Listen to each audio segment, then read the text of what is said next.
I wanted him to shoot. Didn't think he would shoot, so I tried to back up as much as I could. You are Locked On Fantasy Basketball, your daily podcast on fantasy basketball.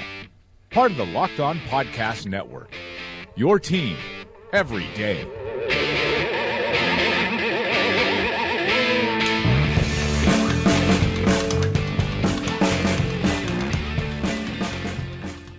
Hello and welcome to the Locked On Fantasy Basketball podcast, brought to you by Fantrax and Basketball Monster. And today's Locked On Fantasy Basketball podcast is also brought to you by Draft, a daily fantasy app where your chances of winning are almost 3 times better than on FanDuel or DraftKings. Download Draft now or go to playdraft.com and download the app. And be sure to enter the promo code LOFANTASY when you download to get a 100% deposit match bonus up to $600. Today's show is also brought to you by our Patreon sponsor, and that is Varun the Truth. So thank you, Varun the Truth, Mr. Truth. Thank you for sponsoring today's show. If you want to be a Patreon sponsor, head across to patreon.com/redrock_bball. My name is Josh Lloyd, and as always, you can find me on Twitter at redrock_bball. If you are happening to watch this live, and I can see that some people are watching live, obviously you are not an NFL fan because I'm recording this, started recording it about 20 seconds after the Super Bowl kicked off because the NBA is done for the day. So let's get stuck into this podcast. What we're going to do is look ahead to the week coming up, week 16, review all the 3 games that happened earlier today, and then look ahead to the big Monday where we've got 11 games up. So let's get to it.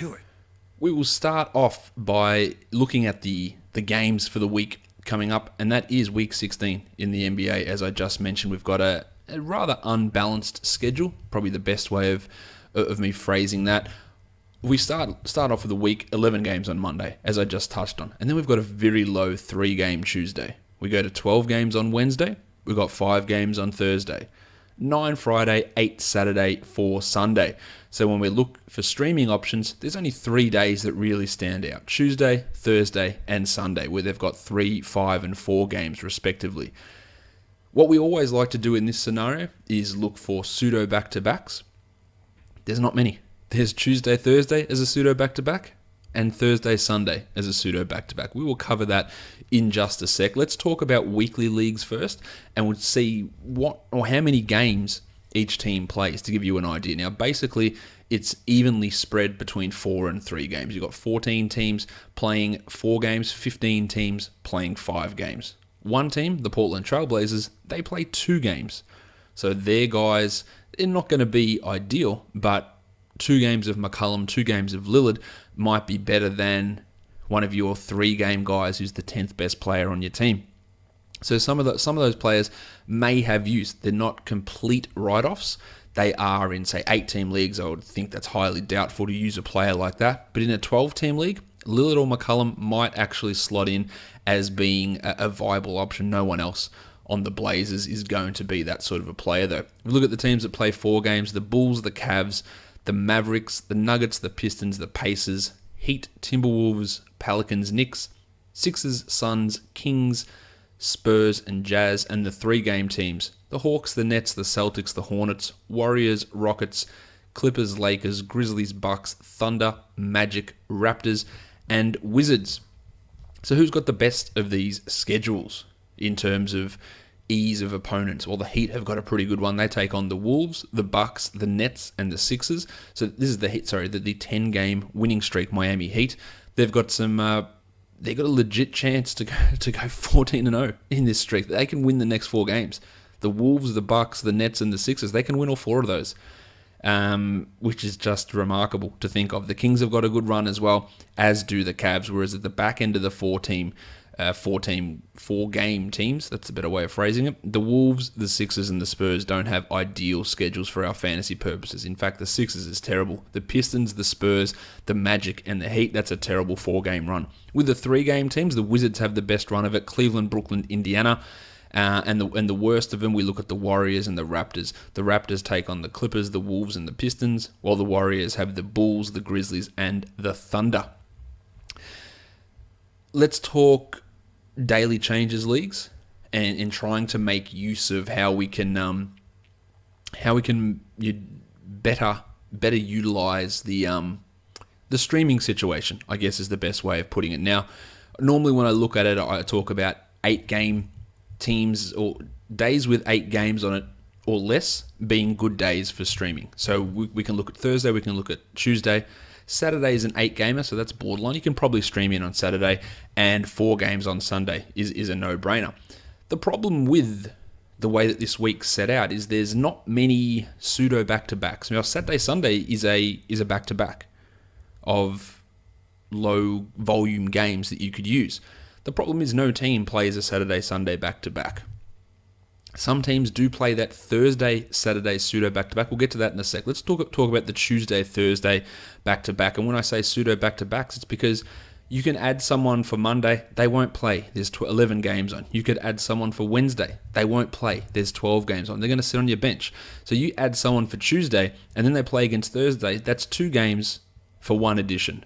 So there is 5 teams that have that Tuesday, Thursday back-to-back. The Mavericks, the Hornets, the Rockets, the Magic, the Blazers. So there's some value in some of these players. Yogi Ferrell, we don't know if he's going to be playing. We don't know if Darren Williams is playing, but he might be someone to look at. Do you look at a guy like Salah Mejri, Dwight Powell, Dorian Finney-Smith for the Mavericks perhaps? For the Hornets, Miles Plumlee, maybe Marco Bellinelli, Michael Kidd-Gilchrist. These guys, Brian Roberts might get you 8 assists for 1 edition, which could actually be useful even in shallower leagues. The Rockets, Sammy Decker, Nene, those guys could be useful. Orlando, plenty of guys here. Do you add CJ Watson? Do you look at Biyombo if you need some defensive stats? And these are guys that I don't consider must-own players, but when you're looking at, hey, let's make the most and let's get volume of games and volume of stats in, that might make sense for you.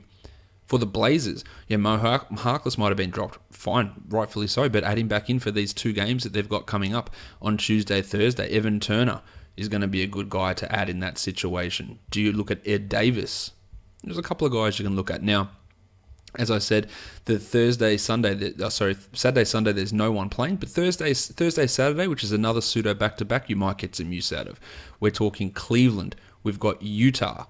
We've got Dallas again. So Dallas has in fact you can get 3 games from 1 edition, which is obviously fantastic value. Philadelphia, Charlotte, another team that's got those 3 for 1 edition.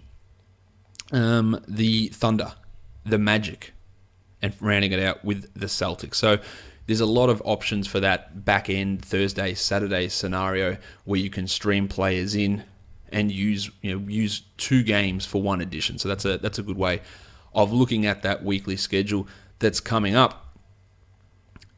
All right, time to tell you a little bit about today's sponsor, and that is Draft. I know you love playing fantasy basketball. That's apparent. You're listening to this podcast, and if you're listening to it live, you're listening to it while the Super Bowl is going on. So congratulations. We know you love playing fantasy. On Draft, it's a very fun, a very new way to play daily fantasy. It's a simple daily fantasy app where it's snake drafts. It's not salary cap. It's not everybody in your little contest can have the same player in. There can't be a guy that's standing out as being, this is the best value play of the day. Everyone get on this guy. There's no ownership percentage like this. It's unique. Each lineup is unique. You do a snake draft exactly like you would have done at the start of the season in your seasonal leagues. So drafts are a very interesting way to play daily fantasy. You can play for free, or better yet, you can play for money, and the chances of you winning are so much higher than on some of those other sites which have salary caps. Go ahead to Draft, search in your app store, iTunes App Store, Google Play Store, search up Draft, and it will come up. But when you go do that, do it, sign up, and use the promo code LOFANTASY. Because when you use that promo code, any deposit that your first deposit that you make, you get a 100% match deposit bonus, up to $600. So you put in $200, the nice fellows at Draft will give you $200 as well and put it into your account. You put $600 in, they will give you $600 as well. You put $100 in, they give you $100. You understand the pattern now.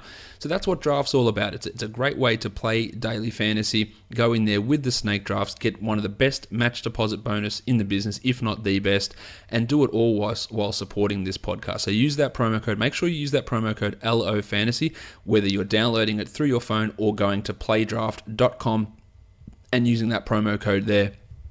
and using that fantastic match deposit bonus that the guys at Draft are giving all listeners to the Locked On Fantasy Basketball podcast. So go check out draft.com or playdraft.com or search Draft in your app store and start playing daily fantasy in a different way. The monstrous line of the night goes to Big Al Horford of the Boston Celtics. Al was huge, really. He only had 13 points, and the shooting wasn't great from Al, 4 of 13. But it's what he did in those other categories that really helped. 3 triples, 15 rebounds, 6 assists, 2 steals, 2 blocks, and he hit both of his free throws. Really some good numbers from Al. Now, he has been a little bit down. He is the 27th ranked player this season, but over the last month, he's 46th. And part of that, or not part of it, a massive part of that is because he hasn't been shooting well. Over that time, he's under 44% from the field, and he has in fact seen his field goal percent tumble this season. He was a 54%, well, his last 4 seasons in the NBA. 2013-14, 57%, down to 54, down to 50, down to 46. And it's not just because he's taking more threes, because if you look at his true shooting percentage, it's gone from 59 to 56 to 57 to 54. So the efficiency has dropped because, yes, he is taking more threes, and yes, he's hitting them at 34%. But the dip in his overall 2-point shooting is large enough to make him a less efficient player than what he has been really at any point in his career. But what he is doing is he's blocking shots at a phenomenal rate. 1.7 for the year, which is well up on the blocks he did last year. But also, that's part of the reason why he's slumping, and that's why he's down to almost the 50th ranked player over the last month, because he's down at 1.1 blocks. Instead of 1.7, he's at 1.1. Big difference. He's not a big rebounder. In fact, he's been a horrible rebounder. 6.8 per game this year, and his scoring has come down as well. Do I think that he gets back to the top 30? Yeah, maybe. I wasn't overly keen on him heading into this season. A lot of people were taking him early 20s, maybe late teens. I was definitely not on board with that. I think he just settles as a 30 to 40 ranked sort of a player. He's 27th at the moment. He needs to get that shooting percentage back up and those blocks back up to really start challenging to push back and stabilize himself as a top 30 guy. Otherwise, he's going to fall out of that zone. But a huge performance here. Did it all defensively, which is great. You get those. Yeah, that's even better than a Richie Beno when you have 3 triples, 2 steals, and 2 blocks. Really good stuff from Big Al Horford. The waiver wire line of the night goes to Jamal Crawford of the Los Angeles Clippers. Crawford dropped in 23 points in that same game, had 3 triples, 2 rebounds, 5 assists, 3 steals. He went 8 of 18 from the field and 4 of 4 from the free throw line. Amazingly, over the last 2 weeks, Jamal Crawford is the 56th ranked player. He is playing 32 minutes a night. And it's coming because he is shooting the lights out. He is a 49% shooter over that time. For the course of the year, he is under 40% from the field. So we've seen a massive, massive leap. And that is definitely fueling this increased rank. You're seeing his 3-point output double. His scoring gone from 12 to 18 points. His assist rate has gone up as well. He's doing it all, but based on huge increases in his shooting percentages, which, knowing Jamal Crawford, he's not continuing to shoot at 50%. His last four seasons, including this one, 42, 40, 40, 40. There is last 4 seasons field goal percentage. So he's currently running at 49% in the last 6 games. That won't continue. So that means his points drop, his threes drop, his overall output drops, and definitely takes him out of being a standard league player. For now, he's definitely worth a look if you just need some points and some threes, but be aware that a lot of this is fool's goldish, and he's not going to be able to continue shooting at this rate. It's just not Jamal Crawford, and no one should expect it from Jamal Crawford. The guy is washed up. He is having a very nice little run, and it is resulting in some good numbers, but it is completely misleading, I guess, as we look to it long term as to whether that can continue and he can maintain a top 50 player. I think there's pretty much zero chance of that happening. The young gun of the night, it wasn't easy to find a young gun of the night on this 3-game slate. So what I do, just to make the award actually appear, we give it to Rondé Hollis-Jefferson because he was the best first or second year player on the day. But that's not saying much on a day where he has 6 points, 6 rebounds, 2 assists, a steal, and a block. It's not a terrible performance, but it's not brilliant. Over the last week, he is pushing towards the top 110, but he just isn't getting enough consistent minutes. Only saw 20 minutes today and 20 minutes in the last game, despite starting and playing 30 minutes in his first game. This is what Kenny Atkinson's going to do. That's why Karis LeVert is a risky proposition. That's why at the moment owning Hollis Jefferson is a risky proposition.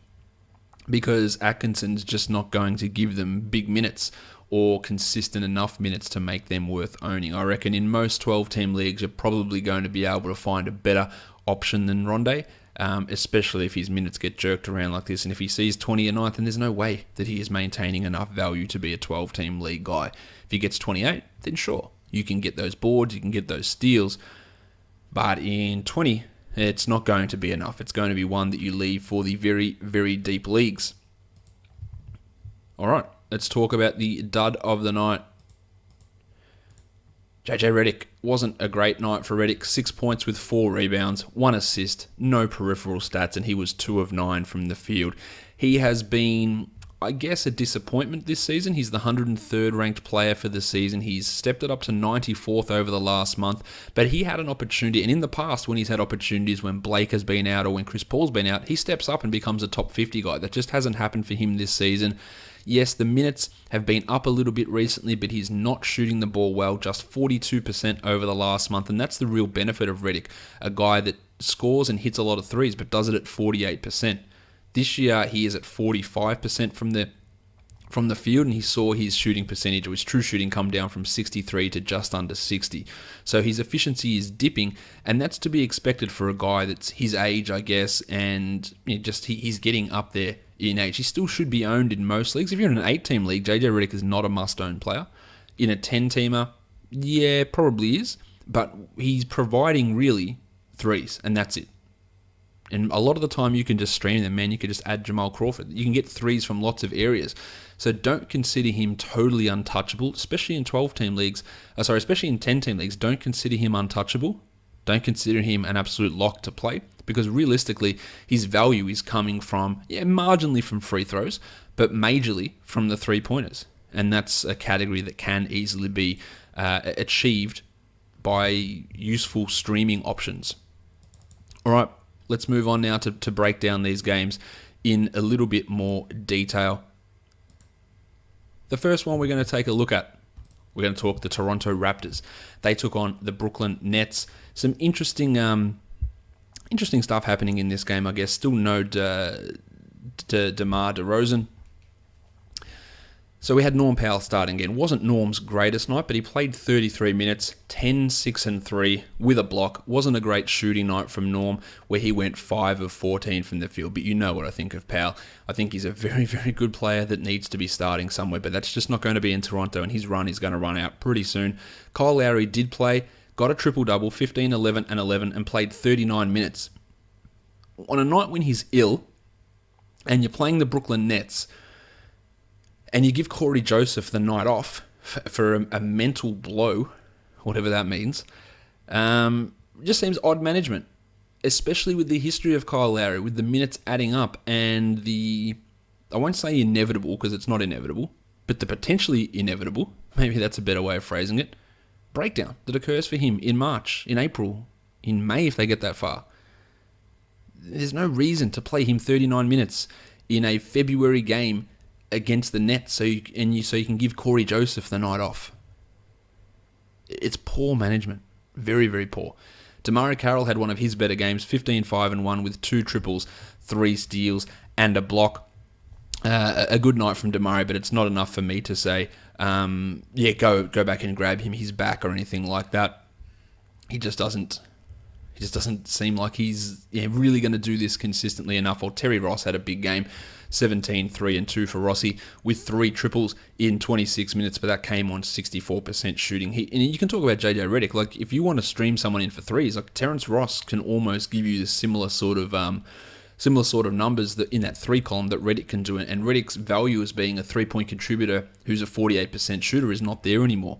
So that's what I mean. If you're looking at Redick as just a 3-point guy, then Ross could be one of those streaming options. There was no Pat Patterson as well, so Jonas Valanciunas, he played very well. I still only got 26 minutes, battled some foul trouble, 22 and 5 for JV with a steal. Good night from him, while Bebe had 8 and 5 with 2 steals and a block in 22 minutes, because of course we had to get Pascal Siakam 29 minutes. I don't know why. 6 and 6 for Pascal with a steal. We look at him in basically no leagues. While Freddie Van Vliet, that's 2 big games in a row for Van Vliet. So I'm not 100% sure I'm buying the Corey Joseph mental blow, because in the last game, Van Vliet played ahead of him.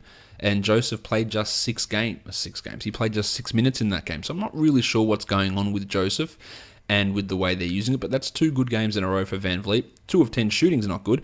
But 10, 3, and 4 in 20 minutes is definitely something that we should keep our eye on. Over on the Nets side of things, Karis LeVert was out. Yes, he was out with rest or knee soreness, so rest. And this is why owning him, I love Karis LeVert, and this is why owning him is going to be really tough to do. He's going to be inconsistent.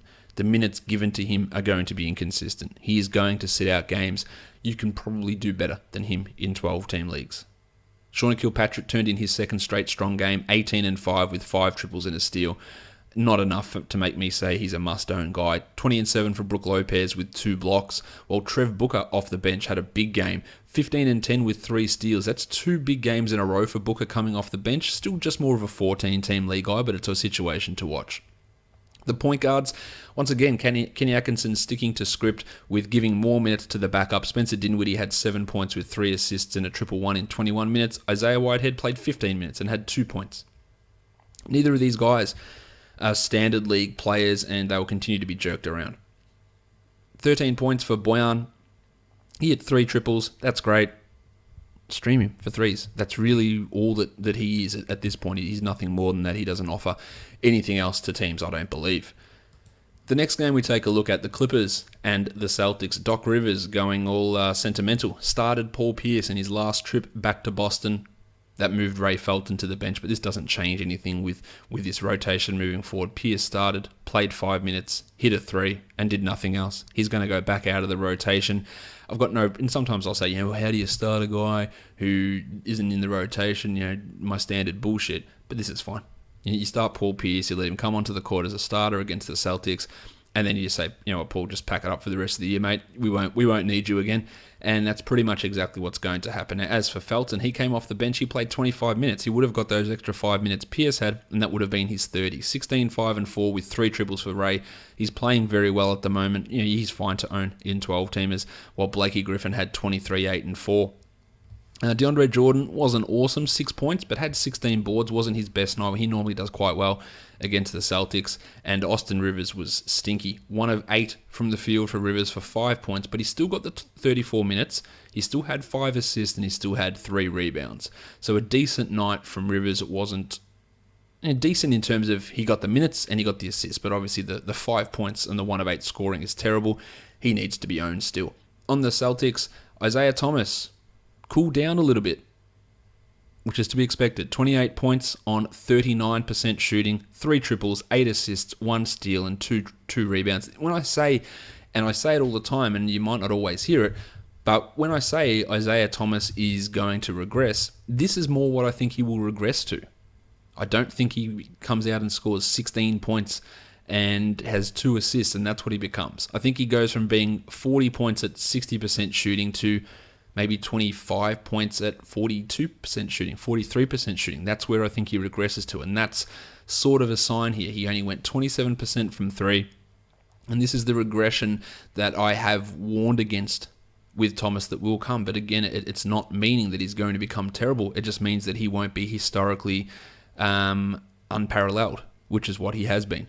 Jay Crowder was decent, 11 and 6 with 3 triples, and not decent, that's good. 11 and 6 with 3 triples and 3 steals, while Kelly Olynyk chimed in with his semi-regular good game, 13 and 4 for Olynyk with a 3, a steal, but he's going to go back to doing nothing. He's a good 14 to 16 team league guy with the definite potential for other leagues, but he just won't play enough there. Still no Avery Bradley, so Jaylen Brown, he started again. 11 and 3 for Jaylen in 25 minutes. He's been impressive in streaks in this little starting run, but hasn't been really doing enough for us to be overly concerned about in fantasy, while Marcus Smart had 13, 3, and 3 with 3 triples. I saw a stat today that out of every player who has played or has taken 1,000 field goal attempts in the three-point era, Marcus Smart has the second worst field goal percentage ever. he's a punt field goal percentage guy, but he does so many other things for this team. But that shooting is horrific. 28 minutes to Amir Johnson, 13 and 6. He got some extra run because Jonas Jerebko copped a smack in the nose, and he only lasted 10 minutes. The last game of the night, the Portland Trail Blazers and the Oklahoma City Thunder. Lillard had 29 and 7 with 4 triples, a steal, and 2 blocks. Did it inefficiently, but still did it, so a good night from him, while CJ had 19 and 8, but that came on 47% shooting with 2 triples. McCollum has been ridiculously efficient this season. Al-Farouq Aminu got his 32 off the bench, only scored 7, but you're not owning Aminu for scoring. You're owning him for the 3, the 7 boards, the 2 steals, the 1 block. He is fine as a 12-team league player. While Mo Harkless, I think he's going to be stuck in this low 20s role. 22 minutes for Mo, 6 and 3 with 2 steals here, while Evan Turner played 26 in the start and went 8, 3 and 2. When I talked about them earlier, you can stream them in with that nice pseudo back-to-back they've got coming, but neither Turner or Harkless are guys that are absolute locks for 12-team leagues. Alan Crabb scored 10 points and did nothing else, while Mason Plumlee fouled out and had 13 and 4 in his 29 minutes. Onto the Thunder, Russ Westbrook, 42, 4 and 8, and did it with brilliant efficiency, but he wasn't the best player on his team in terms of fantasy output because that went to Andre Robertson. Yes, Andre Robertson played 36 minutes. 14 and 11 with 3 steals on 75% shooting. You can chalk this one up to the biggest fluke out there. The steals, fine, he gets them. He's a very good rebounder. Doesn't get 11 very often, but he also, this is the first time he's scored this many points since, I don't even know, since start of December. It's been a long time. He does not score, and he does not do it this efficiently. He is a guy that you stream in for defensive stats as a specialist, and you leave for deeper leagues. Vic Oladipo was also real good. 24 and 13, 3 assists, 2 steals, 2 blocks. He's been infuriating this season, but he just shows these little flashes where you go, shit, this is what I thought he could be on a consistent basis. And what we're seeing here is that he can do it even when Westbrook goes big. 42 for Westbrook, 24 for Oladipo. Like, he can do all this stuff, but it's been a long process. Now, I talked about the other day replacing Enes Kanter and what Billy Donovan's doing, that he played Sabonis big minutes one game, Jeremy Grant big minutes the next game, Joffrey Laverne big minutes the next game, and I said, well, just as likely we're going to go back to getting 30 minutes of Sabonis. Domantas Sabonis played 34 minutes in this one, so it legitimately just feels like a rotation system. I don't know if it will continue, but if Jeremy Grant plays 27 or 28 in the next game, then I can feel pretty confident about it. Sabonis had 34 minutes. He wasn't awesome. 0 of 6 shooting for 2 points is not awesome, but 6 boards and 2 blocks is nice. But there is no way that I can say categorically he will retain a 30-minute role because they've just rotated that role between him and Laverne and Jeremy Grant. Now, Laverne played 17 minutes, went 7 and 9. Wasn't a great night, but he's coming off a pretty big performance, while Steve Adams had 7 and 13 in 38 minutes. Adams' minutes have gone up recently as well, so that's great if you own Big Steve. All right, just take a quick break, just get my mental state transformed into Monday's games, and then we'll be back to talk all DFS action that's coming up for Monday.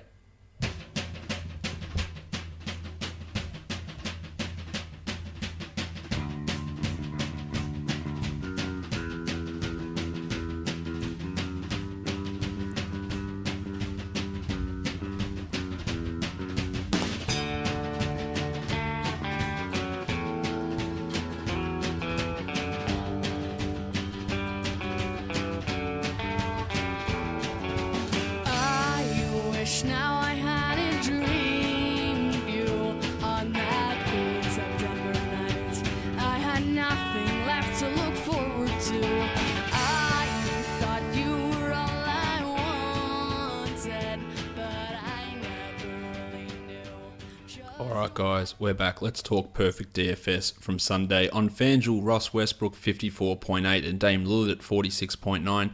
The shooting guards, Jamal Crawford, 37.9, and Victor Oladipo, 48.1. At small forward, Damari Carroll, 29.5, and Andre Robertson, 34.7. At power forward, Trevor Booker, 35, and Blake Griffin, 36.6, and Al Horford rounds out at center at 46 for a total of 369.5, and that's $60,000 worth. On DraftKings, Russ Westbrook, 57.5, Jamal Crawford at 40, Carroll at 31.25, Booker at 38, Al Horford at 50.75, Dame Lillard at 49.75, Robertson at 36.75, and Oladipo at 52.75 for a total of 356.75 points. And that cost $49,100. Now, there are 11 games on, so we've got lots of choices for DFS coming up for Monday's action. Let's start with the Cleveland Cavaliers and the Washington Wizards. There is no spread for this one. Let's try again. It's even. It's a pick'em. There is no favorite in this game, which is odd to me given it's Cleveland, but Washington's playing that well. The total is a very nice 220 points. Kyrie Irving, who missed the last game with right quad soreness, we've got him listed as questionable at the moment. Who knows if he is going to be ready to play. If he is out, then LeBron and Kevin Love get very big usage bumps and become solid, high-end price point guys. Yeah, other players you can punt on, maybe like a DeAndre Liggins or an Iman Shumpert, but neither of them become must-own guys. It's all about Love and James in that situation. We will assume that Kyrie plays this one, though. At point guard, Kyrie is at $8,600. Too expensive in my mind in a matchup against John Wall. He just hasn't been hitting that number really at all lately, averaging just 39 points over his last 5 games. It's just nowhere near value there. Now, over on DraftKings, he comes in at $8,000. He's getting closer to that sort of a value. So I don't hate it. I would consider him a GPP player at that sort of a price tag on DraftKings. But the John Wall defense definitely turns you off just a little bit. So I think you can do better than Kyrie with 10 other games on. Johnny Wall at 10,600 has been putting up numbers consistently. He's got a great matchup against Cleveland and Irving. He's averaging over 50 across his last 3, and he's coming off a 55-pointer in the last game for the Wizards. Can he make up 10,600's worth of value? Yeah, he can. Will he do it? That's the other story. Now, on DraftKings at 10.5, I'm less interested with him at that price over there. He's been playing well, obviously, but that's quite a high price. On FanDuel at 10.6, he is okay, but it doesn't seem like he's one of the best options on the board. But definitely, if you've got that extra cash and you feel like I'm going to get 50 out of my point guard, then he can be that player that does that for you. At shooting guard, Brattles Beal has been off the boil a little bit lately, just 20 points in the last game and averaging only 30 across the last 5. The matchup for him is good. Doesn't have a great record against Cleveland, averaging just 26 across the last 3, but I think that you should consider him here. He's at 6,800 over on DraftKings as well, so he's got some value there. The shooting guards for the Cavs, Shumpert and Korver, it's really hard to get on board with those guys.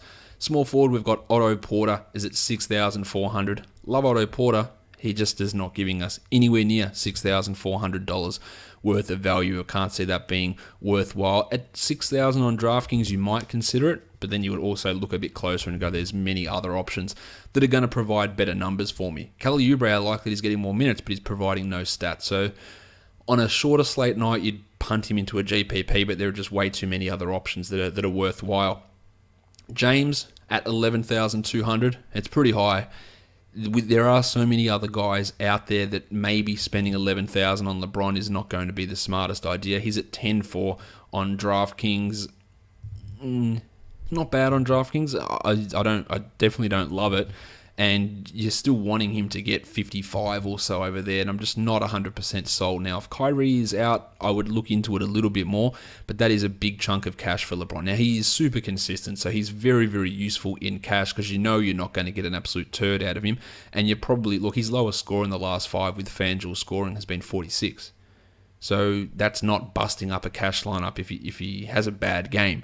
A bad game is almost 50.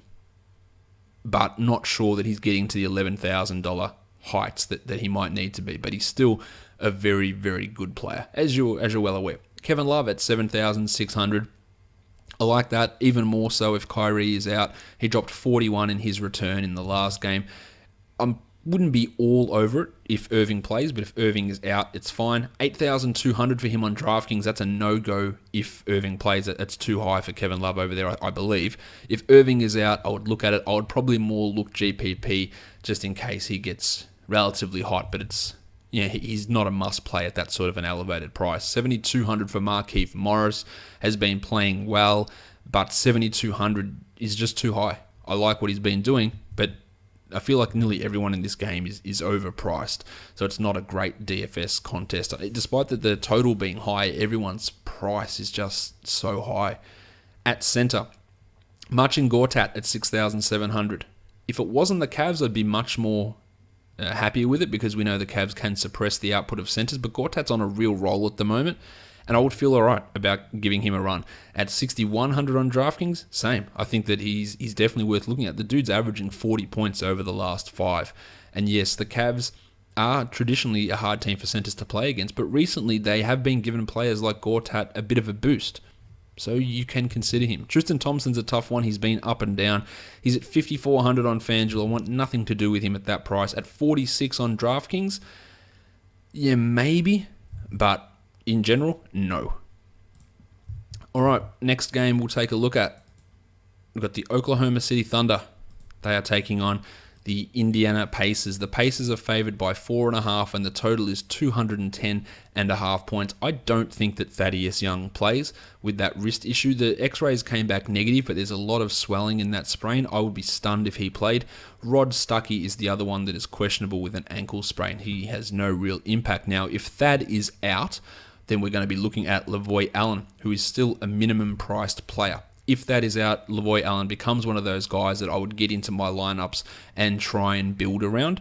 He's at 3,700 on DraftKings, so not quite minimum. Well, he was minimum, and they bumped him up $700, but that's still value there. So if that is out, Lavoy Allen becomes a very big target. We know the Thunder play big, so going with Allen and Miles Turner front courts is not going to be a problem against the Thunder. So Lavoy Allen, if Thad is out, is going to be a guy that I would look to lock in a lot of my lineups in that case. I feel relatively confident about. It's been 2 games without Thad Young and 2 lots of big minutes for Lavoy, and he hasn't let them down. Plus, it's the big matchup. I can't see what other direction they go. They won't go Kevin Seraphin. They won't go Al Jefferson.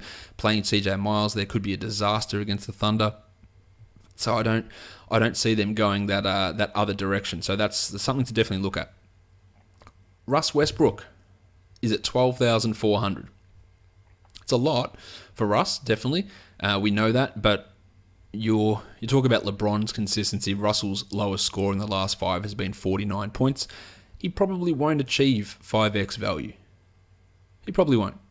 But it's a good matchup for him, and at that sort of a price tag, even if he gets 4.5, it's not terrible, assuming you've got the other value around him. So if you're looking to spend up and you've got the cash left, yeah, Westbrook's fine, but he's not a player that I start a lineup with. I wouldn't say, look, let's lock in Westbrook at 12.7 and build around that, because I just don't feel you're going to get the preferred return on investment back. Now on DraftKings, he's at 12.7, so it's even more expensive.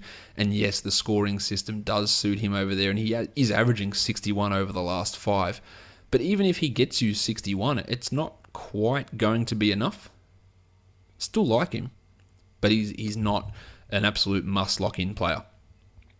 Jeff Teague at 7,700. The Thunder recently have been quite restrictive against opposition point guards, so that's not something we normally associate with Westbrook, but it is happening recently. 7,700 for Teague just feels a little bit too high given the way that the Pacers are playing, given the way that this matchup seems to go. I'm not sure I want to spend that sort of money on Jeff.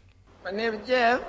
At 7,100 for Jeff Teague, which is what he is on DraftKings, yeah, that's a little bit better. That I can see him being able to achieve. I look at that as more a GPP scenario without having full cash game reliability on it.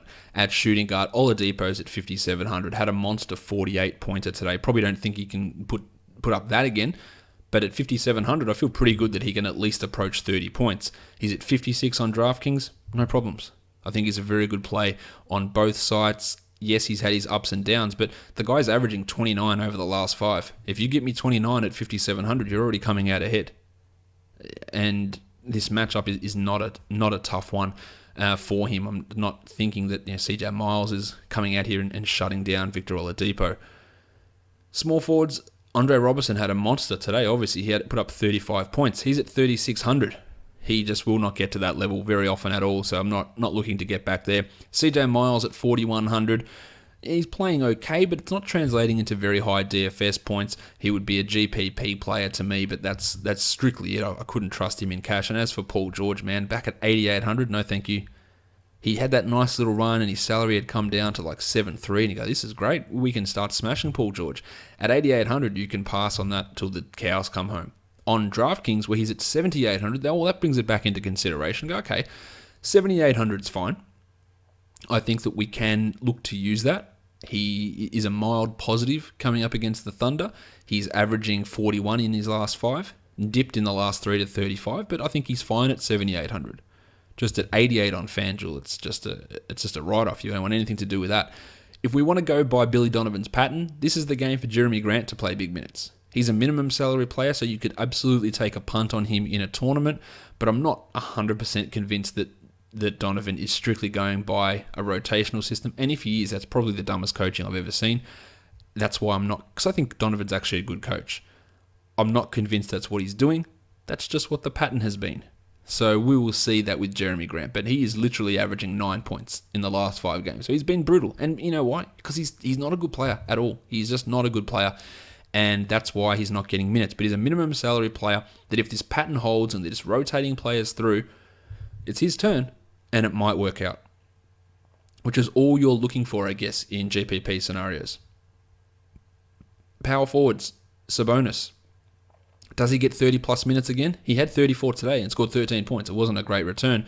But as a minimum salary player, much like Grant, if you think they go back to Sabonis at 30 plus minutes, then it's worthwhile. He's at 3,100 on DraftKings, so he doesn't need to do much there to really retain value. A positive matchup for him as well. Yeah, no problem with considering him a GPP option. I think you should absolutely be considering him as a GPP option. As for Thad Young at 5,700, if he happens to play, I don't think that there's massive upside there, but I think he's a decent cash play at that suppressed salary. It's not a very high salary, and he's getting so many steals, and at 54 on DraftKings, that's okay. Lavoy Allen, as I touched on already, would be huge if that is out. Miles Turner at 6,500 has not really been hitting that number, and now he gets the Steve Adams defense. So that to me is somewhat of a stay away. As for Adams at 6,100, hasn't really been reaching 6,100's worth of value either, averaging just 26 over the last 5. The minutes have been well up, averaging 37 in his last 3 encounters. But 6,100 means you need 30 plus points. And he just isn't giving that on a consistent basis. Now, Adams is at 58 on DraftKings, so that's a price where I am a little bit better with it. You know, get your double-double, get your bonus there, and get 34, 35 points. But he hasn't quite been at that level, so I'm not going with him with 100% confidence. And Joffrey Laverne, just throw him in the Sabonis and Jeremy Grant area. It could go off. It could not. We just literally have no idea what Billy Donovan is going to do with that center position at this point. Let's talk Los Angeles Lakers. They're taking on the New York Knicks. No spread currently out for this one at the moment. Derrick Rose looks like he'll return. He's listed as probable. And Lance Thomas is questionable with that knee issue. Julius Randle should be back in the lineup for this one. Not saying he'll start and not saying he'll play a full allotment of minutes, but he'll be back and he'll be on the court to some degree. Point guards, D'Angelo Russell at 6,500, absolutely crushing it at the moment. And the Knicks have gone back to being a team that is restricting what point guards can do. I still feel pretty good about D'Angelo Russell. That salary is up, and it's making it a little bit harder to feel full confidence with him. But he's definitely not a guy to forget about. Now, on DraftKings at 7,000, you can almost forget about that. That's a $1,100 price rise. And I would not be feeling super confident about him achieving that level, although he is averaging 47 points over the last 3. So consider him a GPP guy on DraftKings. I think in FanDuel you can go both ways, but the salary is pushing a little bit high. As for Derrick Rose, no business going with him at 6,500. That's the same price as Russell, and the output for Rose has been decidedly less. Jordy Clarkson, no interest, and Brandon Jennings has been crushing it. But he is a $6,500 point guard as well now. Yes, he's been putting up good numbers, but that's without Derrick Rose. But even if you say, okay, well, he's going, say he was going to play the same minutes and Rose is out at 6,500, that there's no value in that. So Jennings is just a guy that you go, it was a cool run. Let's move on from there now. He just isn't going to be able to have that sort of value at that sort of price. At shooting guard, there's a lot of yuck here. Uncle P, Courtney Lee, Justin Holiday. Yeah, none of those guys appeal. Lou Williams would be appealing, but he's at 6,300, and I have no faith in him getting enough minutes or enough points to put up that sort of a number. Now, he is averaging 31 across the last three, but you know what? At 6,300, 31 is not cutting it. And so he needs to be better than the crazy shooting that he's been putting on and the huge usage he's been putting on.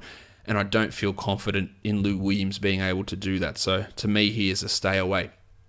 Speaking of stay aways, the small forward brigade, Luol Deng, Brandon Ingram, Mindaugas, Kuzminskas, Lance Thomas, none of those guys appeal to me. Mello at 8,100. If it said 7,100, I'd feel fine with it.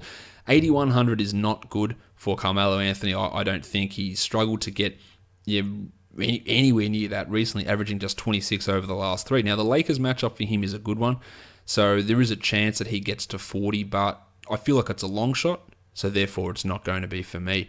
At power forward, struggled. Really struggled lately. He's at 6,600. Does have a phenomenal record against the Lakers, averaging 44. Can he get to 6,600? I'm not fully invested in that. He absolutely has the upside, and a GPP play could be good, and I think his ownership will come out pretty low, but I'm not keen on it. He's at 67 on DraftKings. The same story. Not a lot to really love at that price. Or not a lot to love confidence-wise in terms of let's put this bloke in as a cash game play. I just don't see at that sort of expensive salary that being the best mode of action or the best path. Larry Nance had a big game in the last one, 42 points. He's at 4,100, so that looks like a great return. But with Randall coming back and Nance honestly playing 30 minutes once since he came back, and that was last game, and Luke Walton showing no inclination to actually give him more minutes, I'm not sure that I really feel keen on that happening again. Not that I feel I'd be happy for it to happen again. I just can't see that really going down. So him is out. Bad English. Nance is out. Julius Randle, no chance of taking him either. The centers, Joakim Noah is out. It's time to Jeff Hornacek at times got his cock out, but it's time for him to unleash his willy. Bill Hernangomez at 5,300. He's been crushing it. He's averaging 37 across his last three. He's at 52 on DraftKings, where he's averaging 39. He is a player that you just go, in my cash game, here we go. Bill, you're in. Let's build around it. Now, it's Hornacek. So, what are the odds that Kylo Quinn starts? Pretty high. I think. I do feel more confidence in this than I have in anything else that Hornacek has really done in the front court. I feel that no matter what happens, no matter if they start Porzingis at center, no matter if they start O'Quinn at center, I feel that Hernangomez is going to be getting close to 30 minutes in this one. I feel pretty good about that. But I can't be sure because Hornacek does whatever is the opposite of common sense the majority of the time. If you want to go contrarian, go with O'Quinn and throw him in 4,100. Man, O'Quinn only needs 22 minutes to put up 30 points. We've seen that before and he could easily get that. So he becomes a nice GPP option that very few people will be interested in. He is a 3,800 on DraftKings. So that is a sneaky way to go about it. The Lakers centers, Tariq Black, Tim Mozgov, Ivica Zubac. Yeah, none of them are going to be worthwhile, I don't believe. Zubats is possibly going to get squeezed out of the rotation if Randall's back playing. He's been playing very little at the moment, and Randall has not been playing. So that's been a disappointing development from the Lakers' rotational point of view. Let's talk Philadelphia and the Detroit Pistons now. The Pistons are favored by 9.5, and the total is 213. Bob Cove should be back. He's probable. Joel Embiid won't play. He is doubtful. He won't play. And Jahlil Okafor is questionable. So if we have both Embiid and Okafor out, it's going to be Nerlens Noel. But it's also going to be Richaun Holmes. And Holmes is a player who played fantastically in the last game. He doesn't have really the pathway to get huge minutes, which is unfortunate for him. But he is a name to watch that you could consider, but I wouldn't feel totally strongly about, just because the chances of him getting 28 minutes is very minimal. But it's a situation to watch. Let's look at point guards. TJ McConnell is at 5,700, has not been producing to the level that a $5,700 player needs to, and the Detroit point guard defense has been a strength for them for the majority of the year, so that's not interesting to me. But on DraftKings, he comes in at 4,900, so that is. that's a situation that I can look at TJ McConnell and go, 4,900. Absolutely, I can use that, and I can feel relatively good about it. Now, a player I can't feel relatively good about is Reggie Jackson, who's having his minutes cut. His production's been terrible, and he's at 6,100. All of those things add up for me to say no, thank you. Now, Ish Smith, who's getting these extra Reggie Jackson minutes, he's a $3,900 player, and he's averaging 22 points over the last 3. You want to go cheap point guard in case they decide to go Ish against his former team and run him more minutes? I wouldn't tell you you're stupid to do it, and I definitely think that it could be used. And if you're playing on DraftKings where he comes in at 3,200, I think it's a really good play. You could easily get 20 points out of Ish Smith, which at 3,200 sets you up to have Westbrook in there. Especially with this trend, the way things are going in Detroit, it's a very, very interesting and potentially viable strategy. At shooting guard, Sauce Castillo played 40 minutes in the last game. That gave him 24 points, so his points to minutes ratio is not ideal, but no, I can't even talk myself into that. Kentavious Caldwell-Pope, 5,800, 2 absolute turds in a row for KCP. Can he come out with a big one? Well, you only want to risk that in GPPs at this moment. Well, Gerald Henderson's nothing for us to care about. At small forward, Marcus Morris, 2 monsters in a row. 5,500 for Marcus. Gets a matchup which is actually a negative because Robert Covington is a fantastic defender. He's averaging 33 across the last 5, Marcus. The salary's jumped by 400.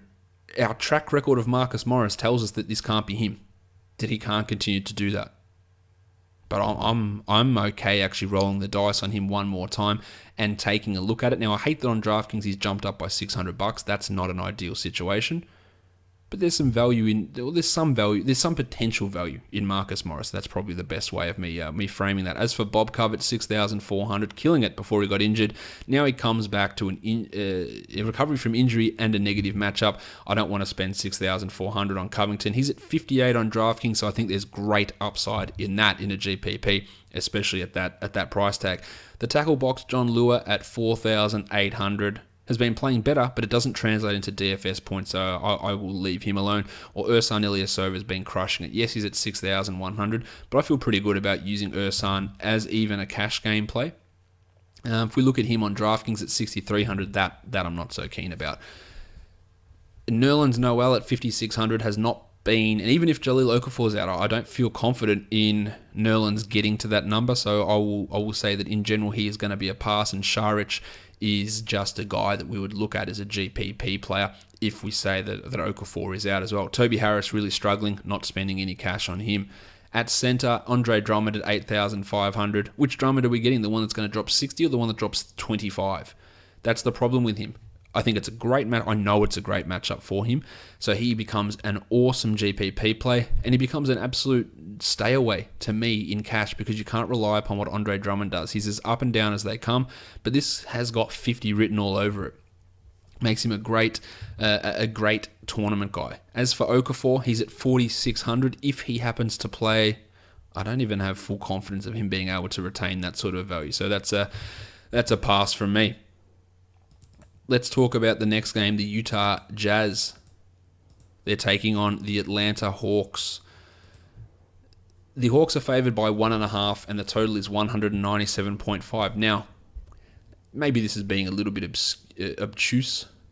If the Falcons win the Super Bowl, do the Hawks, who are in Atlanta, obviously, but this is a game in Atlanta, do they go out and just get on it a little bit too much? Something to think about. They might have the LA flu or the Miami flu by this game. That's something to think about. Now, in general, this game's got a shit total. 197.5 is dreadful. It's the worst for the entire slate. There is a little bit of value in some of the players and some GPP upside for some guys, but I'm not. If the Falcons win, I'm not counting out an ATL flu situation happening here. At point guard, Dennis Schroeder, monster in the last game, put up 39 points. The matchup here is what dictates me staying away against Utah. Utah has been very good defensively, but actually a player like Schroeder can have a boost against them, given the sort of stats that they do allow. I'm still not feeling totally comfortable about using him. But his opposite number, Georgie Hill, he's down to 5,800. He put up 30 in the last game. We know that playing the Hawks has been a gold mine for point guards. Not so much lately, but it's been a gold mine for them in general. I'd be okay with using George Hill at 5,800. Now, he comes in at 58 on DraftKings, where I'm not quite as sold there. And in fact, Dennis Schroeder's at 56 on DraftKings. So that is so much cheaper. And even in the bad matchup, I feel really good about Schroeder at 5,600. I think he should be able to get that value back. Let's start with the shooting guards. Alec Burks is at 3,500. He's coming off a game where he scored 5 points. But with the absence of Rocket Rodney Hood, there is a chance that Burks gets some extra minutes. So I think that Burks, there's not many cheap shooting guards around on this slate that I feel good about. Burks has got that chance to be a 20-point scorer here. At 3,500, that's not bad. He's at 34 on DraftKings, the same story. He could easily have a good game against this team, slot into some backup point guard and shooting guard minutes. Definitely just GPP only, but he becomes a decent guy to target. Timmy Hardaway crushing it now. If Tabo is out, he's interesting. He's averaging 32 across the last 3, Timmy, and he's priced at 5,200. So at 5,200, I really do like Tim Hardaway Jr.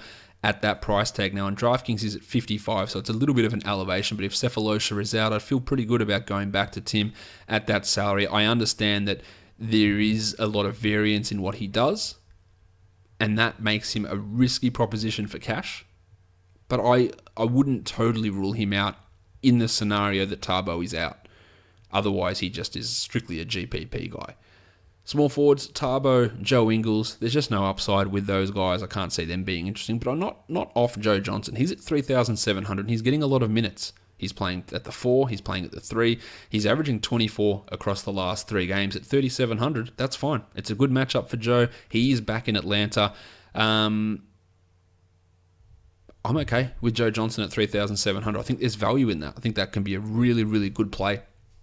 And it might be one of those cheap ones that actually turns a DFS or a GPP tournament in your direction. He's at 38 on DraftKings as well. The same story heading over there. Gordo Hayward is at 7,600. I feel pretty good about that. He dropped 46 against the Hornets the last game out.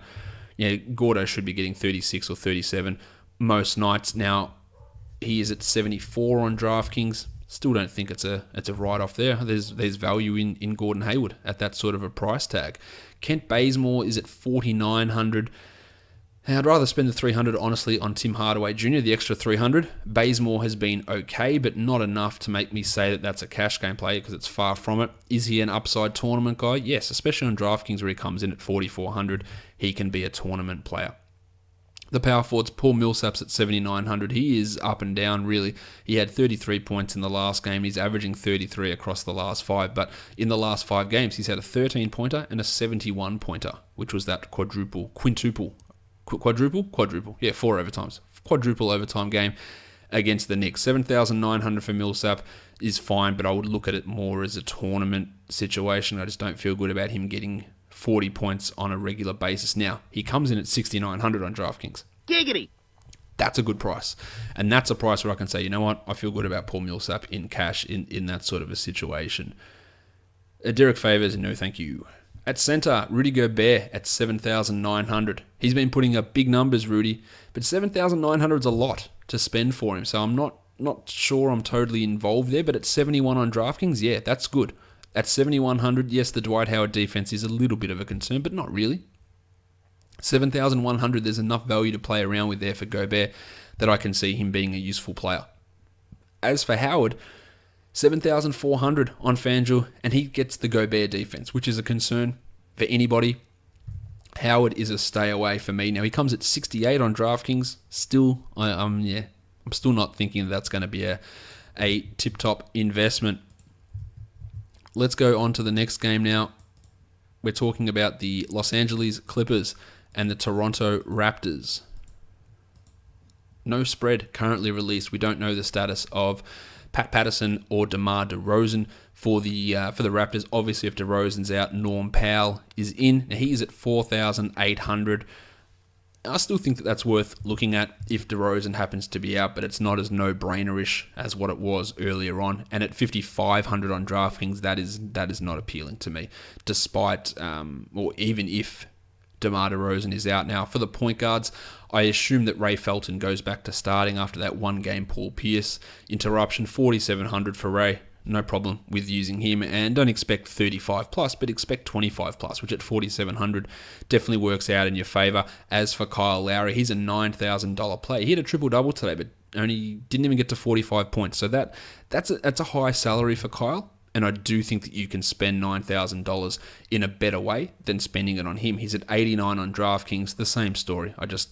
In this sort of a matchup, coming off a 39-pointer in a back-to-back, I think you can do better than spending $9,000 on Kyle Lowry. Now, Austin Rivers, the other point guard listed here, has been struggling. He's at 5,900. He had 13 points today. The matchup is not conducive to a big one. That salary is too high. 61 on DraftKings as well. That's a no-go zone.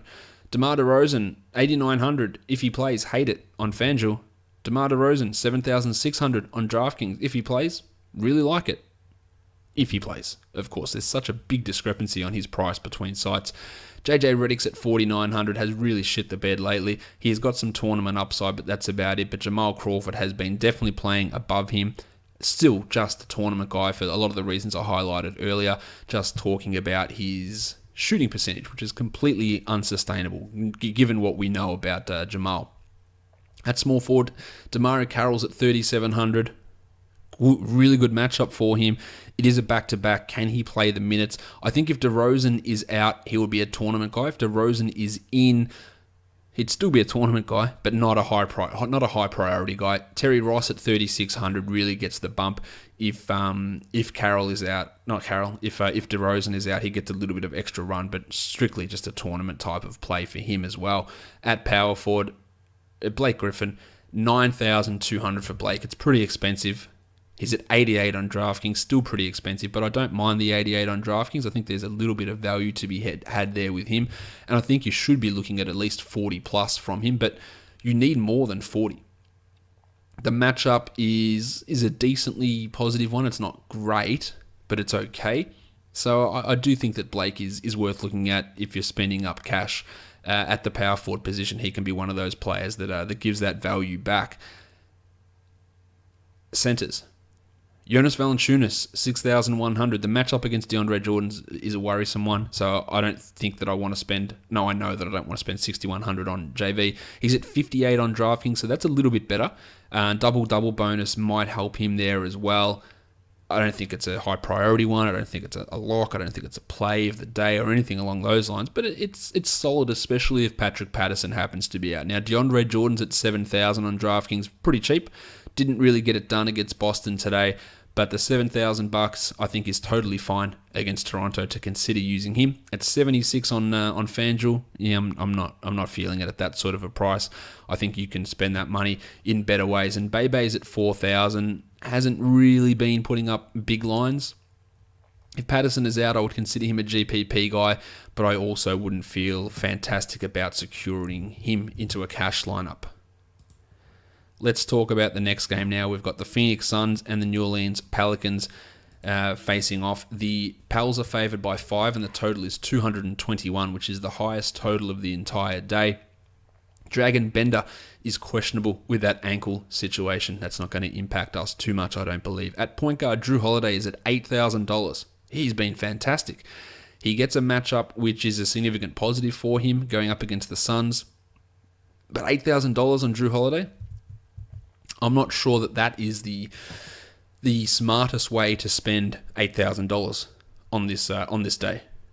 He's at 79 on DraftKings.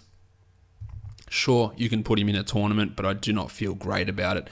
Eric Bledsoe at 93. I feel less great. I would definitely be taking Drew Holiday over Eric Bledsoe, saving myself $1,300. And that would be I would definitely go Drew over him. I would not have Bledsoe in any cash lineups, and I would struggle to have him in a tournament lineup just at that price tag when you could go with Drew, who's got very similar upside, if not equal upside, at that cheaper price. Not good options, I don't believe. At shooting guard, well, I don't know what Alvin Gentry is going to do because he seems to change it all the time. Each one more, Tyreek Evans, Buddy Hield. Now, Evans had a big one in the last game, had 23 points, but he's still priced at 4,900. So 23 points doesn't cut it at that salary. So he's not really going to be a DFS option. irrespective of what Gentry does. Each one more is 3,900. He has the occasional big game. It doesn't happen often, but he does. I love it on DraftKings how he's at 3,400. Of course, it's a GPP only scenario, but he did have a 30-plus point game in his last 5. And that at 3,400 would definitely work in your favour. Buddy Hield is not someone that I'm really all that keen on. Devin Booker, we know what Devin Booker is now. He's a 20-point scorer that's going to get you over 30 in DFS every game. He is at 7,100. The matchup for him is positive. I don't think you should have any qualms about putting Devin in and getting 33 or 34 points. That's pretty much what he's going to do every night. And at that sort of a salary, that's a pretty handy thing to rely upon. At small forward, TJ Warren, big minutes in the last game, 37 minutes, 28 points, 4,200. Are we ready to trust him yet? I'm not, but I'm feeling a little bit better about considering him for a GPP situation. He's at 43 on DraftKings as well, where he had 28 in that last game. He definitely has some upside there, but not great value. Now, just something I should have touched on earlier. Eric Bledsoe, talked about him a lot. On DraftKings, he's at 7,900. That's ridiculous value. Now that becomes a good play. Not the 9,300 on FanDuel. 7,900 for Bledsoe on DraftKings is crazy value. So I don't think that he's an absolute must-play, lock-in core guy, but that is great value at 7,900. And he should be in lots of lineups at that sort of a price tag. Where was I? PJ Tucker. The last time that the Pelicans played the Suns, PJ Tucker guarded Anthony Davis, played a ton of minutes, and really shut him down. Will he get 7 steals like he got the last game that he played where he had 32 points? Probably not. At 4,700, is he a high upside guy? No. But can he be used in cash? I don't think you should be shying away. Now, at 49 on DraftKings, I'm not feeling overly confident about it. But 4,700 on FanDuel, I wouldn't hate putting him into a cash lineup and go, just get me a 25, and that might be enough, because I think he's going to get a lot of minutes in this game. Solomon Hill and Dante Cunningham aren't worth discussing. Power forwards, Marquise Chris, 3,600. Love it. I don't know if he's going to have an absolute turd burger, if the fouls are going to bother him, but he had 38 in the last game. He's averaging 22 over his last 5, which at 3,600 is great value. He becomes an awesome GPP guy, and I might even lean towards cash at that 3,600. Now, on DraftKings, where he comes in at 4,000, it's a little bit harder to use him in cash, but I don't think it's a total write-off. I think that you can consider him. The problem is Anthony Davis might get him into foul trouble. And that could limit him to 15 or 16 minutes. Because I think without foul trouble, he's going to play 25 minutes. And that would obviously be a pretty good, valuable play for him. Terrence Jones at 5,500 has not been reaching those heights with Davis in the lineup. Yeah, you can look at him, but I don't really feel like it's a confident play. When Anthony Davis at 11,300, Davis, he was guarded pretty well by PJ Tucker in the last one, but I still feel pretty good about getting 50 points out of Anthony Davis. It doesn't really bother me that Tucker could be on him. 10,300 for him on DraftKings is a very, very good price. No real concerns with Anthony Davis. At center, Tyson Chandler only played 25 minutes in the last game. His production has been down. He's at 5,400. I don't feel that's a terrible price. He's at 51 on DraftKings. I can easily see him bouncing back and putting up value to exceed that sort of a price. All right, let's move on to the next game now. Where are we? We've got the Miami Heat, the surging Miami Heat, taking on the Minnesota Timberwolves. The Timberwolves are favored by 1, and the total is 207 here. We don't know the status of Chris Dunn for the Wolves, and we don't know the status of Scooter Magruder for Miami. Not that impacts much, but it does give maybe Dion Waiters 2 to 3 extra minutes if Magruder is out. If Dunn is out, it really boosts the appeal of Tyus Jones, who we saw play at shooting guard for big stretches of the second half of the last game without Zach LaVine around. Let's talk point guards. Tyler Johnson is at 5,800, has been playing fantastically since he returned. I think there is an argument to be made for using Tyler Johnson here. I don't think it's a strong argument, but there is an argument you could say, oh yeah, I can see why we'd use Tyler Johnson. At 5,300 on DraftKings, I think there's some pretty good upside there, and also some pretty decent reliability at 5,300, so that makes him not a bad cash play. The starting point guards, Rick Rubio at 7,000. I despise that price tag going up against Miami. And Goran Dragic at 8,100, it's too high. I can't see either of those plays being worth it. Now, let's go down to Tyus Jones, who's a minimum salary play. If Dunn is out, why wouldn't you throw Jones into a GPP in case they go in the direction of playing him over Brandon Rush? I'm not 100% convinced that they do that, but it's absolutely a possibility. We saw him score 26 points, in that last game where he played the bulk of the second half. Shooting guards. Let's talk Dion Waiters. He's at $7,200 now, Waiters, on FanDuel. I know he's been playing well. I cannot see 7,200 being the smart money. 69 on DraftKings. He's averaging 41. He's crushing it. You would look at him as a GPP guy. I could not say that for cash. I cannot say that Dion Waiters is going to be this great cash guy. Brandon Rush is up to 4,600. He could easily smash through that. He had 30-point games the last time when Levine was out. But 4,600 takes him away from being a flyer that I want to put in all lineups to being someone that I say, yeah, maybe you look at it. On DraftKings at 3,600, yeah, some definite GPP upside there, but I don't like the fact that they've taken him so far away from minimum salary, especially when he had 8 points in that first game. I think he'll be way better than that, and that's why I would consider him a GPP guy, but I'm not confident enough to use him in cash lineups. At small forward, Wigo is at 7,400. He is always, to me, just going to be a GPP guy, but this matchup is far from strong, so he's probably, if you got other options in GPPs, I would go that direction. And Shabazz Muhammad at 4,700. Well, we thought that he could have an increased role. It wasn't really the case in the last game. He played 26 minutes, and in fact, over the last 3, he'd been averaging 27. So he played less. He scored just 16 points, and his salary has risen by $600. All of that adds up to me to say, no thanks, Shabazz. He can score, but he can't do anything else. So that really limits what he can do from a DFS point of view. At power forward, James Johnson at 6,100. Really disappointing performance in the last game, but I feel okay about him. I don't feel great about locking him into cash.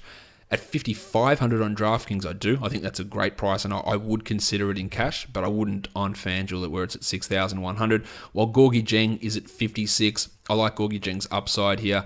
He has had a couple of stinkers, but he could easily go out and have 2 steals, 2 blocks, and get a double-double and go over 30 points. He's at 51 on DraftKings, but I'd lean more GPP than cash.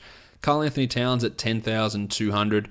A $200 salary drop. The matchup against Whiteside might not be ideal for him, but I don't think it's a terrible one for him. I think he can go out there and put up some good numbers, and I think it's fine at 10,200. As for Whiteside at 8,800, smashed it in the last game, put up 57 points. There is that the turnaround that Whiteside needed. I'm not 100% convinced of that, but he's definitely worth looking at. He should be a GPP play, and on DraftKings at 8,100, I wouldn't feel like it's a terrible move to even consider him in cash on DraftKings. On FanDuel, that extra salary makes it a little bit of a harder scenario. All right, let's talk Dallas. They're taking on the Denver Nuggets. The Nuggets are favored by 2.5, and the total is 213.5 points here. Darren Williams is questionable to return for Dallas, while Devin Harris is probable with an illness. If Darren Williams plays, then we can say goodbye to Yogi Ferrell, I imagine. Now, they might play Williams off the bench, but one thing I can be almost sure of is that Yogi Ferrell will not play 37 minutes. They won't bring Darren Williams back and say, all right, Darren, you're going to come off the bench now, but you're getting 11 minutes. It's more likely to be a 20-28 split if that's what they do, and I can see them going back to Darren and giving him 30 and Yogi playing the 20-minute role off the bench. So if Darren's out, then Yogi Ferrell, it's all aboard. Now, the problem with Yogi Ferrell is his salary is up to $5,600 on FanDuel, so it's a big jump. So how much value does he actually have at that increased salary? He's $6,000 on DraftKings. And yes, he's been smashing it. But remember, his averages are definitely skewed by the last game where he went 9 of 11 from 3, which has got no chance of happening again. So yeah, he's averaging 36 across the last 3, but that's because he scored 46 in the last game that came on 9 of 11 shooting. At $6,000, I do not see the upside in Yogi Ferrell if Williams is out. And if Williams plays, it is just setting your money on fire after you've shit on it. That's where it lies to me. And I like Yogi Ferrell, but that's too high. As for Darren, he's at 6,200. I wouldn't want to use him, even if he plays at that sort of a salary. On the Nuggets side of things, Manny Mudia, I didn't mention, he is questionable with that back issue. If he is out, then we go with Jameer Nelson at 4,700. If Manny plays, then neither him nor Nelson, nor really Jamal Murray, are going to be awesome options. Now, Murray's not a bad one at 3,800. He's averaging 22 across the last 5. But I would only look as a GPP guy. I just don't feel the consistency's there for him. Wes Matthews was monstrous against Portland. He's at 5,600. I like the matchup for him. I would only look as a GPP though. While fighting Will Barton and Gaz Harris, just not certain about those guys being valuable. Seth Curry is also up to 6,000. Seth's been great, you know that. But he's averaging 30 points over the last 5. And at $6,000, that's exactly where it needs to be. So is there any upside left in Seth? Probably not. So I'm not sure he makes a spectacular addition to a roster. He could be fine, but I would lean towards GPPs more with Seth Curry at this point. The small forwards, the Roosters out for the next 10 days, so Wilson Chandler, despite having a turd in the last one. But remember, all the Nuggets players were very limited in the last game due to minutes being dipped as Mike Malone just threw in the towel halfway through the third. 6,200 for Wilson Chandler. I think that's fine. I think he's going to have a big opportunity to put up a big game. He's at 6,000 on DraftKings, so I don't feel too much worry there. The pencil Harrison Barnes at 6,500. I like the matchup for Barnesy, but I'm just not sure that I feel that's reliable enough at that sort of a salary, so I reckon you can go elsewhere in cash. I still think that he's a decent tournament type of a player. Power forwards, Dirk, 5,400. Not for me, sorry, Dirk. Well, Nikola Jokic is at 10,900. I think that's too high for Nikola Jokic. On DraftKings, he is at 9,000. Now, that is fine. That is no worries. Now, the Mavericks do reduce outputs from centers. They do play at a slower pace in general, but 9,000 for Jokic is fine. 11,000, which he basically is on FanDuel, is not ideal. And I would not be using him at 11,000 over on FanDuel. You can do better. Darrell Arthur did not play in the last game. He could come back, but there's not much to really see there. While Ken Fareed at 69, too high. Too high with Jokic back. No chance that you should be using Kenneth Fareed at that sort of a salary. Salah Mejri, he could have a big game. I like the upside for Salah in tournaments. 3,600 on DraftKings as well. He could easily get you 25. And he doesn't have to have as monstrous a game as when he had that 42-pointer the other day. But I like Mejri as a GPP guy, but you can't rely upon him because they could also go with Dwight Powell and play him big minutes. But in general, I think it's going to be Mejri. So he does have some GPP upside there. All right, we've got 2 games to go now to round out today's podcast. The San Antonio Spurs and the Memphis Grizzlies. The Spurs are favored by 2.5 and the total is 202. I'm surprised the total is actually this high in this game, to be honest. This is a game that is not screaming fantasy value really at all. Spurs versus Grizzlies, there's not a lot, especially when we look at the pricing on FanDuel, it's not ideal. Let's start with the point guards. Mike Conley's at 7,600. Love Mike Conley. I don't think that he's going to be able to put up enough value to pay back that salary in a matchup against the Spurs, so I'd pass there. 4,400 for Tone Parker is great. He had a nice game in the last one, but that's not the case here. Conley on DraftKings at 6,700.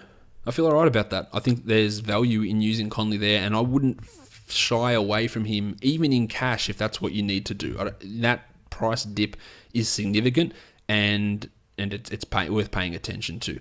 The shooting guards, Tony Allen's at 4,300. He just, with everyone back, he's just not going to be able to achieve that level. He's at 4,000 on DraftKings as well. I just don't feel great about that. I also don't think that Manu Ginobili is going to put up 22 points in 10 minutes, which is what he did in the last game. He's at 3,400.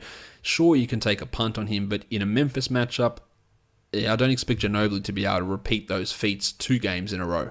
So that's a no from me. The small forward situation, Kawhi Leonard's at 9,700. It's expensive for Kawhi, but you feel pretty good about him getting at least 45, and that's not bad at that sort of a price tag. At 84 on DraftKings, it's great, and he would probably be, and I don't normally put high-priced guys as a lineup lock, but at 8,400, I feel really good about just going, okay, Kawhi, you just come in here and help me anchor this thing. he would be one of those guys that probably not my first 3 or 4 in, but maybe my 5th or 6th guy in, fit him in and let's work around it. And then if I need to take him out later, I do it. Not an absolute. These are my... Normally I have 2 or 3 guys that these guys have to be in. I'm not sure he'd be in that, but he'd be in one of those lineups that this is my main call. Let's build around it. I think that's probably the best way of looking at Kawhi Leonard there. Chandler Parsons should be back. Now, he had 25 minutes in the last game, which is positive. At $3,500, it's minimum salary. Clearly, can you take a risk on Chandler? I don't think you would, especially in this matchup with Kawhi going on him. So maybe if it was a different scenario, we'd look at it in a different way. Davis Bertans is getting some minutes at the 4. He's at 3,700, but he's not really converting it into production, so I don't think we need to go down that route. JaMychal Green was a monster in the last game. He's at 4,100. He put up 41 points. Great, fantastic, brilliant, but it was a game without Marc Gasol. I don't imagine that Green is able to get back to that level, so he will be someone that I will stay away from. And Zach Randolph's at 6,200. Again, with Gasol back, that's a lot of money for Zebo, so I will not be spending it on him there. Same story for these guys on DraftKings. They're a little bit cheaper. Zebo's at 57, but I still don't feel greatly confident that he's going to be able to get back to that sort of a level. As for Marc Gasol, 8,900. It's so expensive. Yes, he had 53 the last time he played, but in a matchup against the Spurs, 8,900 is not for me. 7,300 on DraftKings is fine. I should feel pretty good about Marc Gasol getting to 40 points. So I feel good about using Marc Gasol at 7,300. At 8,900, you can stick that fair up your ass. Dwayne Dedmon, 3,900. He started the last couple of games, but I just don't see him in a matchup against Marc Gasol being able to repay that value back to us. Let's round it out now with the last game of the night, the Chicago Bulls taking on the Sacramento Kings. What are we going to see from the Bulls? Well, nobody knows. That's the problem now. Jim Butler is questionable with the heel. If he is out, do they go back to Michael Carter-Williams and play him 31 minutes? Who knows? Do they keep Carter-Williams as the starting point guard? I don't know. These are all things that Fred Hoiberg could do. Could we see Paul Zipser starting? I don't know. The other hyphen name, Carter-Williams, is a guy that I think that they might keep as the starting point guard, regardless of Butler's status. But I don't know that. I don't know what Hoiberg is going to do. It's what they should do. I know what they should do. Whether they do it or not, that hasn't always correlated or really ever correlated with this current iteration of the Chicago Bulls. Let's talk point guards, though. Darren Collison's at 4,800. Who knows what we're going to get? He's got a great matchup. I do like him in tournaments at 4,800. That is a good price, and he's the same price over on DraftKings. I don't feel confident about him in cash. Ty Lawson at 45. I don't really even feel confident about him in tournaments, to be honest. As for the Bulls, we would look at Carter-Williams if they said that he was starting, but we just don't know that at this point, so that would be the way that I would like to look at him. Shooting guards, Dwayne Wade at 7,800. I have zero confidence in Dwayne Wade giving me that value back. He's at 75 on DraftKings. That to me is just a no, not at all. And Ben McLemore is getting a little bit of extra playing time. He's at 3,600. He dropped 19 in the last game. He's getting some extra run with all these players out in Sacramento. It's the Bulls. Random wings go off. Tabacephalosha, for example. Is Ben McLemore a random enough wing to go off? Sure. Sneaky tournament play of the day for me is Ben McLemore. Maybe I should introduce that as a segment. McLemore is the guy that I would put in, not if I was doing single entry, but if I had multiple lineups. McLemore would come in, and I imagine he would have very low ownership, and he could swing it with a 25-pointer. He could do that. But it's long shot territory, obviously. The small forwards, Matty Barnes at 3,800 now. I feel like he is going to be a real core play for me at that sort of a price. The minutes have been well up for him in the last couple. Now on DraftKings, they've reacted and bumped him to 4,900, so he's not really a core over there. But if you look at him at 3,800 on FanDuel, then he pretty much has to be. As for Butler at 9,500, I'd rather spend that money on Kawhi Leonard, to be honest. But if Butler is fine to go, absolutely, he's worth a look in a matchup against the Kings, but I don't feel 100% confident with it. He's at 91 on DraftKings as well, which is all right, but it's not brilliant. As for Paul Zipser, he's at 3,800. He had 22 points in the last game. If Butler's out, I wouldn't feel terrible about looking at Zipser. I wouldn't feel great about it though either. Taj Gibson at 5,000. Great bump against the Kings power forwards. Cristiano Felicio is out for a week, so Taj is going to have to play some more centre. He's at $5,000. I think it's a great cash play for Taj. 4,900 on DraftKings, no problem with him whatsoever. I think he's a really good option. And Will Cauley-Stein at 3,600. Getting the minutes, getting the production. 3,600 is a cheap price. 3,000 on DraftKings. Why wouldn't you put Willie Cauley-Stein in and get 20, 24 points, which he can do because he got 26 in the last one, and it's the Bulls. I think there's some value in Willie Cauley-Stein, which is not something I thought I'd be saying at this point of the season. Now, does Nikola Mirotic get a bump with Cristiano Felicio out? In common sense world, he would, but that's not where the Bulls necessarily live. He's at 3,800, but I do think that he's a tournament upside guy. The guy dropped 28 points in 17 minutes in the last game, and he can do that. And there are some extra minutes. As Taj plays more at the 5, someone has to fill in Taj's minutes at the 4. And hopefully it's Mirotic over Portis. And that could definitely work in his favour to get over that 3,800 price tag, which is just ludicrously low. So I do like Mirotic as a GPP sort of a guy. With Felicio out, Robin Lopez is at 4,700. Now, the problem with Lopez here is he's taking on DeMarcus Cousins. But at 4,700, I think he can exceed 26 points, and that makes him a useful player. He's at 43 on DraftKings. I definitely think he can bring back value there. Now, as for Boogie, he can destroy the Bulls. He's $11,000. No problem with considering Boogie in any sort of format at 10-9 on DraftKings. No worries. He could get to 60 against the Bulls without really pushing it too hard, I believe. All right, let's wrap up this Super Bowl Sunday edition of the podcast, which most of you will be listening to on Monday. The picks of the day. FanDuel, Darren Collison at 48, Georgie Hill at 58, and Russ Westbrook at 12-4. At shooting guard, Alec Burks, 35, Victor Oladipo, 57. The small forwards, Matty Barnes at 38, Wilson Chandler, 62, and Kawhi Leonard, 96. At power forward, Marquise Chris, 36, Taj Gibson, 5,000, and Tony Davis, 11-3. At center, Robin Lopez, 47, Bill Hernangomez, 53, and Drummond at 85. On DraftKings, Etuan Moore, 34, Eric Bledsoe, 79, and Russ at 12-7. Alec Burks at 34, Devin Booker at 69. The small forwards, TJ Warren, 43, Wilson Chandler, 6,000, and Kawhi at 8,400. The power forwards, Domantas Sabonis, 31, Paul Millsap, 69, and Karl Anthony Towns, 10-1. And at center, Willie Cauley-Stein, 3,000, Billy Hernangomez, 5,200, and Willie Drummond. No, just didn't fit in. Andre Drummond, 8,300. Let's go to the Aussie sides now. On Moneyball, Ish Smith at 38, George Hill at 54, and Johnny Wall at 10-5. The shooting guards, Alec Burks, 35, and Bradley Beal, 7,000. At small forward, Matt Barnes, 39, and Wilson Chandler, 57, and Paul George, 82. Power forwards, Marquise Chris, 4,000, Porzingis at 6,000, and Blake at 84. And the centers, Willie Cauley-Stein, 35, Billy Hernangomez, 53, and Andre Drummond, 8,400. Draft stars, they don't have their contests up yet, so I couldn't give you any draft stars picks, but if you head across to Basketball Monster, once the salaries are up and once the contests are up, I'll do my picks over on the Basketball Monster site. We are done for today, guys. Follow me on Twitter at redrock_bball. Thank you so much for listening, everyone. See ya.